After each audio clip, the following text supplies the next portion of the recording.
பெருந்தலைவர் காமராஜரின் 123வது பிறந்த நாளை முன்னிட்டு நெல்லை மாநகராட்சி 54வது வார்டுக்குட்பட்ட ஆணையார்குளத்தில் பள்ளி குழந்தைகளுக்கு நோட்டு புத்தகங்கள் வழங்கும் நிகழ்ச்சி நடைபெற்றது. திமுக மாவட்ட வர்த்தக அணி துணை அமைப்பாளரும் தொழிலதிபருமான மைக்கேல் ராஜேஷ், 50,000 மதிப்புள்ள ஸ்கூல் பேக், தனிஷ்க் ஜுவல்லரியின் உரிமையாளர் ஹரிகிருஷ்ணன், 25,000 மதிப்புள்ள லஞ்ச் பாக்ஸஸ், சமூக ஆர்வலர் அல்டினோ ரூபிஸ் நோட்டு மற்றும் பேனாக்களை வழங்கி சிறப்புரையாற்றினார்.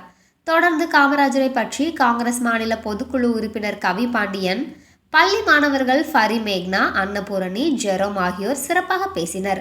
இந்த நிகழ்ச்சியில் காமராஜரின் முரட்டு பக்தன் தாஸ், சமூக சேவகர் ஆல்டினோ, கரிசல்பட்டி தனசிங், சரத் ஆனந்த், ஆணையார்குளம் இளைஞரணி நிர்வாகிகள் தளபதி கணேஷ், ஸ்டீபன், செல்வ பெருந்தகை உள்ளிட்டோர் கலந்து கொண்டனர்.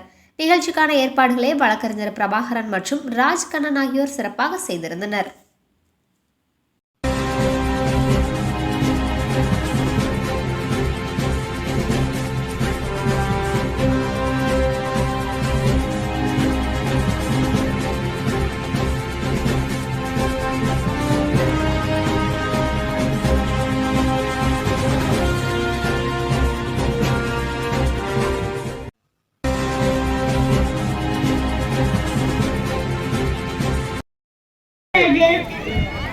மதியமுறை தந்தால் காமராஜர் தாத்தாவே கிங் மேக்கர் என்றால் அழைக்கப்படுகிறது. ஏழை எளிய மக்களுக்காக தன் வாழ்க்கையை சமமான மனுஷன் காமராஜர் தாத்தா. நன்றி.